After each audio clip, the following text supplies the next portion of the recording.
Hey everyone, thank you for joining me today. I'm happy to be with you again, to be of service to you as we go through the 8 dimensions of wellness. My name is Rachel, and this is Your Life Sketch, where we help you redesign your life one step at a time. And this is part 2 of Your Life Sketch Metamorphosis series. Big question is, are you financially well? If I ask you, are you satisfied with your current financial state, or are you finding ways to improve it? Okay, Jason Vitug said, read this with me, when it comes to your finances, ignorance is not bliss. The less you know, the more you pay. I'm sure most of us have our share of experiences when it comes to, the less you know, the more you pay. And we will find out more today from our guest speakers. Okay, it's exciting. We have 2 people who are joining us today. Okay, they're known as the Diamond Power Couple. Okay, so this couple, they both came from the corporate industry, 10 and 13 years, BPO industry, recruitment industry, and now they're out of the corporate world. They have their own businesses. So they run Tito Mon's Kitchen, and they're also, award-winning business people, unit managers of SunLife of Canada, Philippines. So I'm so happy to welcome, ladies and gentlemen, we have Raymund and Dia Benlayo. Good morning! Hi, guys. Thank Hello. you for joining me today, especially at this time of pandemic. Okay, so guys, today's episode again is going to be a thorough assessment. What is your state when it comes to financial wellness? So again, Raymund and Dia prepared assessment questions for us. Please pull out your pen and paper. Again, yes or no. Answer the questions yes or no. Passing is 7. Okay, 7 yes answers. First assessment question. Do you have savings worth 3 to 6 months of your salary? We learn our lessons during the pandemic, diba? So Yes.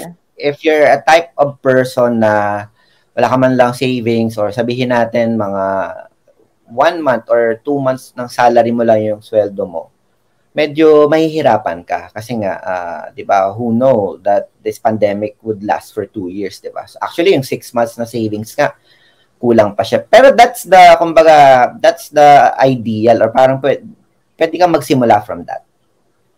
At least 6 months para, di ba, kung nawalan ka man ng work, di ba, you have the budget para hindi mapuputol yung pang-support mo sa expenses sa family.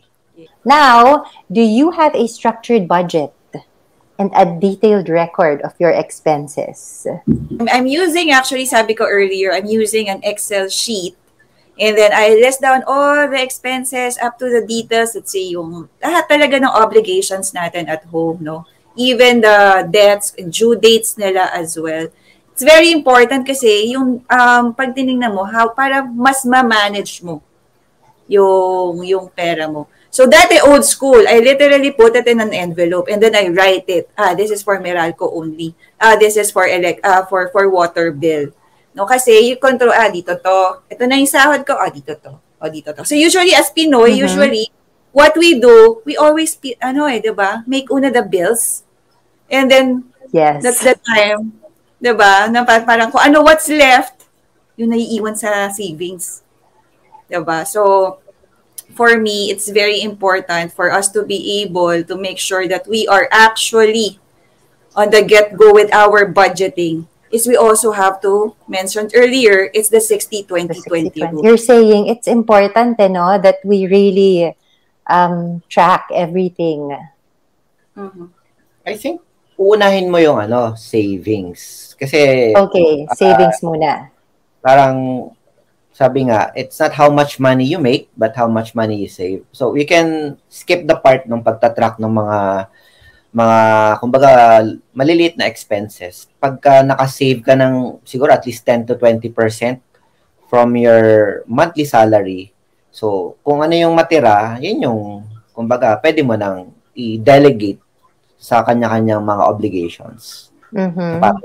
Third, do you have insurance coverage of at least 3 times of your annual salary? 3 times talaga. Kasi, ang purpose kasi ng life insurance is hindi maputol yung support mo sa family mo. Should there be any instances like, let's say, sudden death, no? Accident, o kaya biglang nagkasakit na heart attack. So, for example, you're married with 2 kids, no? So, at least 3 years. So, for example, you're earning 1 million per year, so meron kang at least 3 million na iiwan mo sa family mo. It's really more of income continuation. So that, as we all know, na even if it's not a parent, no, basta one member of a family is nawala, it's a loss. Our next question. So, do you have investments in the stock market, mutual funds, UITF, VUL, or real estate? So, there's no really recommended percentage for your assets or income. Kung ano yung gusto mong ilagay for your mutual funds, time deposit, UITF, diba? But importante, as nabanggit ko ng very quick kanina, you also need to diversify your assets. Kasi kami, we have VUL, kumurot, and then we put it and allocate it to another asset, which is real estate at that time, last year. And then this one naman, kung ayaw mo mag-real estate because medyo siguro kalakihan ng budget na mapupull out from your savings or stuff, dito naman may iba-iba siya, no? May iba-iba siyang certain amount depending on you kung gaano mo, yung budget mo kung gaano mo siya kaya. So, it's very important na diversified ka. Sabi nga nila, do not put all your eggs in just one basket. One basket. Kailangan diversified. Let's go to our next assessment question. Do you have emergency funds? Pandemic, it has many realizations. Yung mga tao na hindi nakapag-save, di ba? Yung mga nawala ng work, di ba? All along, they thought na malakas sila, kumikita naman. Yes, pero exactly. Nahirapan sila kasi wala silang nadudukot nung time na biglang nag-lockdown. Very important na meron tayong savings na sineset aside for emergency fund. So, something na hindi mo siya kailangan ngayon pero kakailanganin mo in the future. Okay, so our next assessment question. Okay, do you have separate investments for retirement purposes? So, may savings ka na, may emergency. What about when you retire? Are you ready? Ayan. Sabi siguro nila na parang ang dami naman natin kailangan paghandaan. Diba? Pero eto, take a look at the figures here. Diba? So, 2.2 million pesos daw yung kailangan natin when we retire.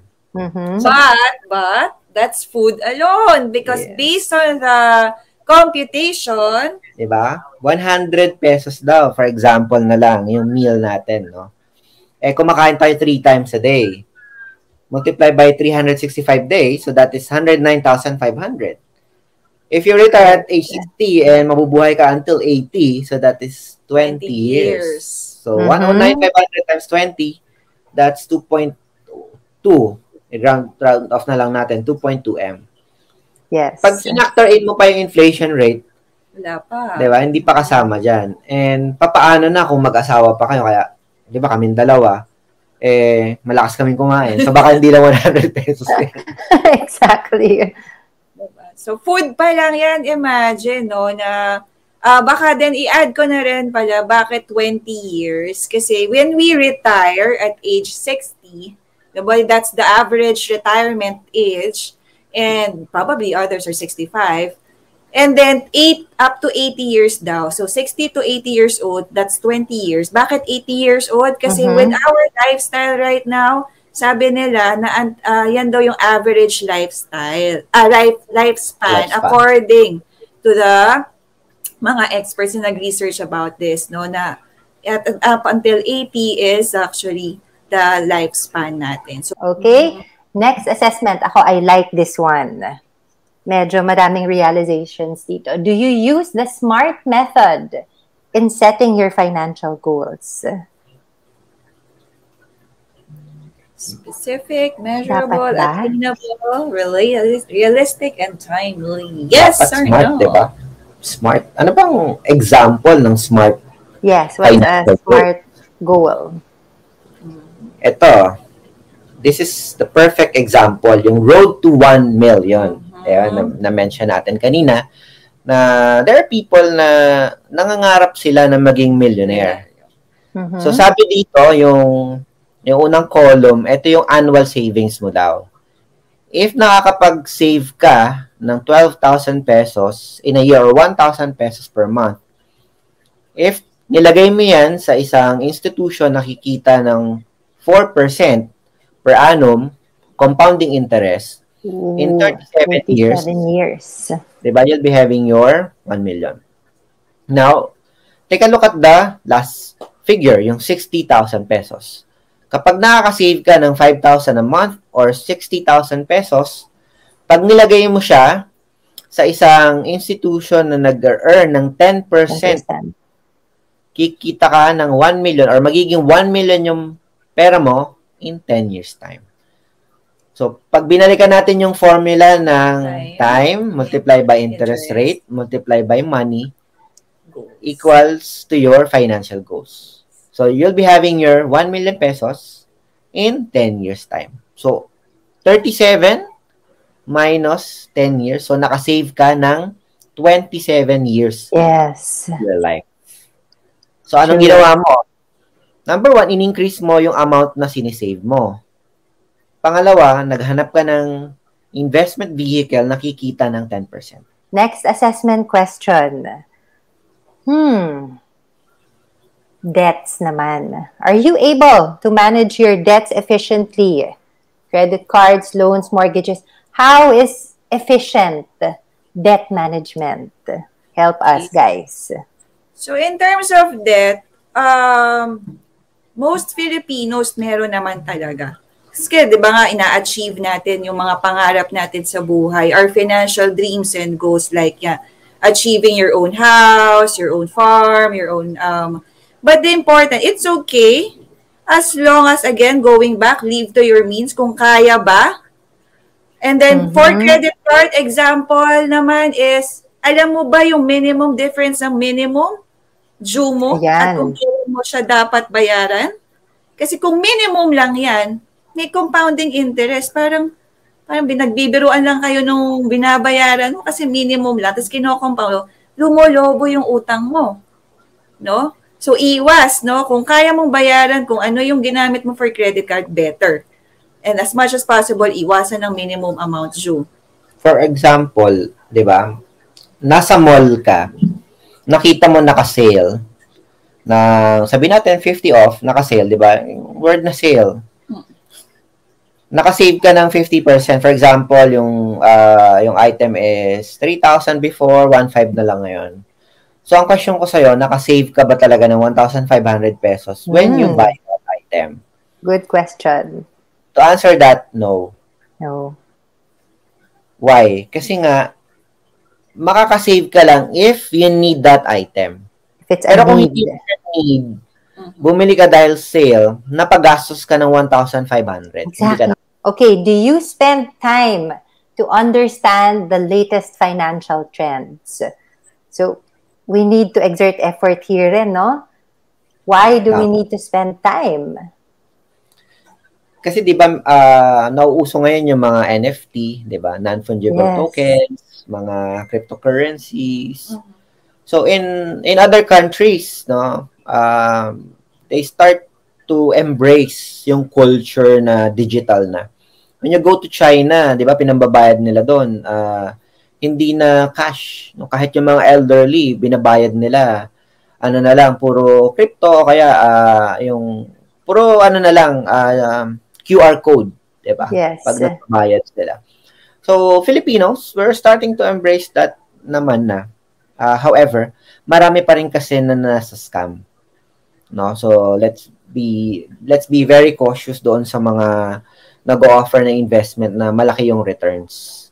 No, as mentioned earlier, bigyan mo ng time to understand yung mga types of investments na slowly but surely nakikita ka. Huwag kang kumbaga pasilaw sa merong malaking returns or easy money, ganun, or wala kang gagawin, kikita ka. So hindi siya maganda. So investment, we have to remember, no, na investment is over time and it's not just overnight. Ito ang final assessment question. Sana yes, are you prioritizing your health above all? Oh, akala ko financial tayo. Bakit health? Yes. What? Ano lang naman yan, hindi na siya familiar sa inyong lahat. Because health is wealth. Exactly. Diba? Financial wellness natin. You're working so hard for yourself, for your family. Pero, yung health mo, you sacrificed it. Kasi 'di ba, sinasabi nila, a single critical illness, 'di ba, can wipe out your entire assets or your wealth. So you also have to make sure that you are healthy. Tama. You have health wellness, which is, 'di ba, kaya maganda yung sessions na ginagawa ng Your Life Sketch. 'Di ba, first, nauna muna yung wellness, yung physical wellness, tama? And then now, financial wellness, 'di ba? Those are our 10 questions.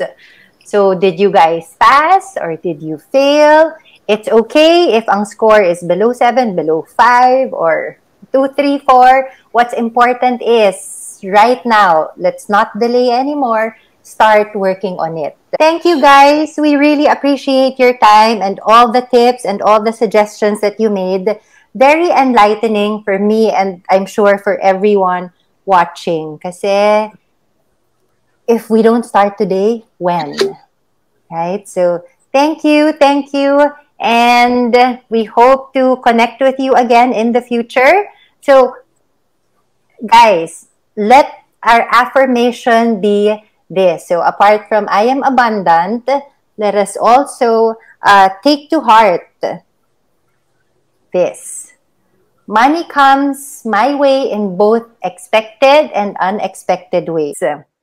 If you missed out on the previous live streams, please subscribe to our YouTube channel. It's Your Life Sketch. If you enjoy reading, we have our blog, our articles are in the website, www.yourlifesketch.com. We have a Facebook page, we have Instagram. Please join our community on Facebook if you want to interact with people who are in the same journey as you. Thank you for joining. Again, my name is Rachel, and we are Your Life Sketch. We help you redesign your life one step at a time. Bye, everyone. Enjoy your weekend. Thank you.